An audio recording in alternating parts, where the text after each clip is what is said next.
కేళ్ల నాటి వైరాన్ని పక్కన పెట్టి ములాయం సింగ్ యాదవ్ మాయావతి కలిసిపోయారు. ఉత్తరప్రదేశ్ ఎన్నికల్లో కలిసి పోటీ చేస్తున్న ఎస్పీ బీఎస్పీ ఉమ్మడిగా ప్రచారం కూడా చేస్తోంది. ఈ సందర్భంగానే ఈ ఇద్దరు అగ్రనేతలు మేన్పూరి నియోజకవర్గంలో జరిగిన ప్రచార సభలో ఒకే వేదికపై కనిపించారు. ఇలా ఈ ఇద్దరు కలిసి 25 ఏళ్లు దాటడంతో రెండు పార్టీల కేడర్లో కూడా ఒక కొత్త జోష్ కనిపిస్తోంది.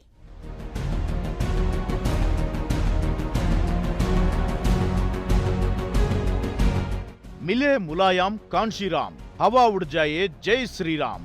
ఈ నినాదం ఇప్పుడు మరోసారి యూపీలో మారుమోగనుంది. అయితే ఇది కాస్త మార్పుతో మిలే ములాయం బువా హవా ఉడ్జాయే మోడీ కా నామ్ అన్నట్టుగా ఎస్పీ బీఎస్పీ కూటమి చెప్పుకుంటోంది. 25 ఏళ్ల పగని పక్కన పెట్టి బీఎస్పీ అధినేత్రి మాయావతి, ఎస్పీ వ్యవస్థాపక అధ్యక్షుడు ములాయం సింగ్ యాదవ్ ఒక్క వేదికపైకి వచ్చారు. ఈ సందర్భంగా ఒకరినొకరు పొగడ్తల్లో ముంచెత్తారు. మాయావతి ప్రసంగమైతే ఓ రకంగా ప్రధాని మోడీతో ములాయం సింగ్ యాదవ్ను పోల్చడం ద్వారా ఆయనలో కొత్త ఆశలు రేపినట్లే చెప్పాలి. మోడీ నకిలీ బీసీ అని, ములాయం సింగ్ యాదవ్ అసలైన బీసీ అంటూ మాయావతి చెప్పుకొచ్చారు. कांग्रेस बीजेपी व अन्य विरोधी पार्टियां आप लोगों के वोटों को लेने के लिए वो किस्म किस्म के प्रलोभन भरे चुनावी वायदे ये लोग पार्टियां करेंगी। आप लोगों को इनके बहकावे में बिल्कुल भी कतई नहीं आना है। और आप लोगों को मालूम है कि आजादी के बाद लंबे अरसे तक कांग्रेस पार्टी पावर में रही, लेकिन इन्होंने अपने वायदे को पूरा नहीं किया। फिर ये पार्टी सत्ता से बाहर चली गई और दूसरी पार्टियां केंद्र की सत्ता में आ गई। और अब कांग्रेस पार्टी क्या कर रही है?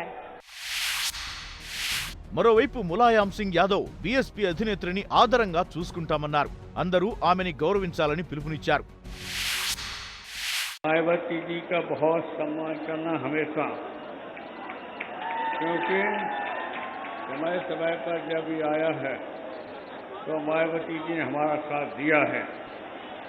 हमने भी दिया, लेकिन उन्होंने बहुत दिया है। तो आज मंच पे बैठी हुई है हमारे क्षेत्र में, इसलिए हमें बहुत खुशी है। तो आदरणीय मायावती जी का मैं अभिनंदन करता हूँ अपनी तरफ से और सभी मैंपुर के मतदाता भी करते। మెయిన్పురిలో ఎంపీ అభ్యర్థిగా పోటీ చేస్తున్న ములాయం ఇది తన కర్మభూమిగా చెప్పుకొచ్చారు. మెయిన్పురిలో నిర్వహించిన సభతో అటు ములాయం ఇటు మాయావతి మధ్య నెలకొన్న పెద్ద అగాధానికి తెరపడ్డట్లు అయింది.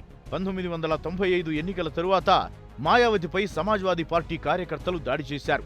అప్పట్నుంచి ఇప్పటిదాకా వీరిద్దరి మధ్య ఎలాంటి మాటలు లేవు. అయితే గత ఏడాది గోరఖ్పూర్ బై ఎలక్షన్, ఆ తరువాత జరిగిన పరిణామాలతో ఎస్పీ బీఎస్పీ కలిసి పోటీ చేయాల్సి వచ్చింది. రెండు పార్టీల అగ్రనేతలు ఒకే వేదికపై ప్రచారం కూడా చేస్తూ వచ్చారు. అయితే ఇప్పటికే ములాయం, మాయావతి 3 సభల్లో పాల్గొనాల్సి ఉండగా వాటికి ములాయం డుమ్మా కొట్టారు. కానీ శుక్రవారం సభలో ఆయనే అభ్యర్థి కావడంతో వీరిద్దరి కలయిక సాధ్యమైంది. అయితే మిత్రపక్ష కూటమిలోని ఆర్ఎల్డీ నేత అజిత్ సింగ్ మాత్రం ఈ ర్యాలీకి రాలేదు.